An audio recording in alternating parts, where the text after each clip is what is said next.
सुप्रभात बच्चों, मैं Usha Rani Hindi educator SRBPS online classes में आपका फिर से स्वागत करती हूँ। तो बच्चों, पिछले वीडियो में हमने पढ़ा था हमारी दीर्घ संधि को। आज हम करने वाले हैं गुण संधि और वृद्धि संधि। जैसा कि मैंने आपको बता दिया था, जो स्वर संधि होती है वह 5 प्रकार की होती है और जो आपका पाठ्यक्रम है इसमें 3 प्रकार दिए गए हैं, जिसमें से दीर्घ संधि को हम डिस्कस कर चुके हैं। आज हम करेंगे गुण संधि। तो देखिए, गुण संधि में क्या होता है। अ या आ के बाद ई या बड़ी ई के मेल से ए, ऊ जमा बड़े ऊ के मेल से ओ और री के मेल से अर हो जाता है। इसे क्या कहा जाता है? गुण संधि कहा जाता है।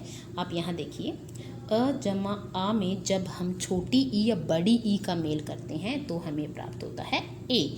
जैसे देव जमा इंद्र, तो देव में जो लास्ट में है वो है ए, ठीक है। और ए में हम जब मेल कर रहे हैं ई का तो हमें प्राप्त होगा ए, तो यह शब्द बनेगा देवेंद्र। और इधर देखिए, जब हम बड़ी ई जोड़ते हैं तब भी यही चेंज होता है।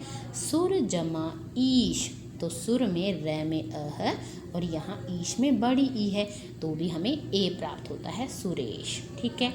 उसके बाद दूसरा एग्जाम्पल देखिए, अ जमा आ में जब हम छोटा ऊ या बड़े ऊ को जोड़ते हैं तो हमें प्राप्त होता है ओ। क्या प्राप्त होता है? ओ। जैसे अ जमा ई से हमें ए प्राप्त हुआ तो अ जमा ऊ से हमें क्या प्राप्त होगा? ओ प्राप्त होगा। अब यहाँ पर छोटा ऊ हो या बड़ा ऊ हो, दोनों ही कंडीशन में हमें क्या प्राप्त होगा? ओ प्राप्त होगा। एग्जाम्पल देखिए, नर जमा उचित, तो नर में जो र है उसके अंत में अ है और उचित में है छोटा ऊ, तो हमें प्राप्त हुआ ओ, नरोचित, ठीक है।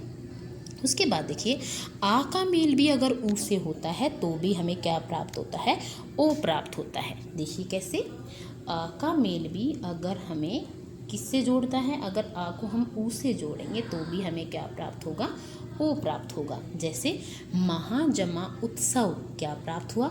महोत्सव। क्या प्राप्त हुआ? महोत्सव। आगे देखिए, अजमा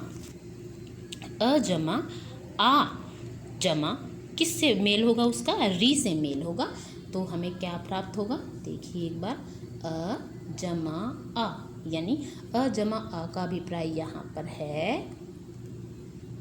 अ हो या आ हो, ठीक है। और इसका मेल किससे होगा? री से होगा, तो हमें प्राप्त होगा अर और रै में हलंत आएगा, ठीक है। कैसे? इसका एग्जाम्पल देखिए, सप्त जमा ऋषि, सप्त जमा ऋषि, तय के अंत में क्या है? तय के अंत में है ए और इसका मेल हुआ है किससे? री से, तो हमें प्राप्त होगा अर। तो एक बार मैं इसे अच्छी तरह से एक्सप्लेन करके आपको दिखाती हूँ। जैसे मान लो, सप्त में से अगर हमने त के ए को निकाल लिया बाहर, ठीक है, और री के ऋषि में से हमने री को बाहर निकाल लिया, ठीक है। अब इन दोनों के मेल से हमें प्राप्त हुआ है अर, ठीक है। अर को हम किस में जोड़ेंगे? अब शी शब्द में जोड़ेंगे, ओके, क्योंकि हमने री तो पहले ही निकाल लिया था, ओके। अब जो सप्त है, सप्त में त में अ जुड़ जाएगा तो सप्त का हमारा जो त है वह पूरा हो जाएगा। अब हलंत वाला रै क्या कहलाता है? रेफ रै कहलाता है और ये रेफ रै चला जाएगा ऊपर, तो इस प्रकार से हमारा जो शब्द बनेगा वो बनेगा सप्तर्षि। क्या बनेगा? सप्तर्षि, ठीक है। तो उसके बाद एक और देखिए, महाजमा ऋषि महर्षि, महाजमा ऋषि महर्षि, तो ये थी आपकी गुण संधि। आगे देखिए वृद्धि संधि को। वृद्धि संधि में क्या होता है? अ या आ के बाद ए या ऐ हो, ठीक है, कोई भी ऐसा स्वर आ जाए तो वह ऐ में बदल जाता है। किस में बदल जाता है?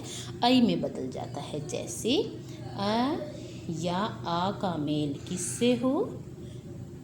ए या ऐ से हो, तो हमें क्या प्राप्त होगा? ऐ प्राप्त होगा। जैसे एक जमा एक, एक जमा एक, क्या प्राप्त होगा? एकैक। क्या हो जाएगा ये?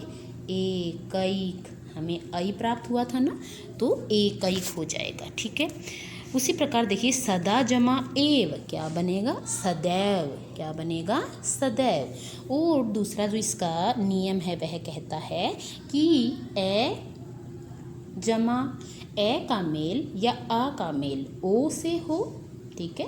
ए और आ का मेल जब ओ से होता है तो हमें प्राप्त होता है औ।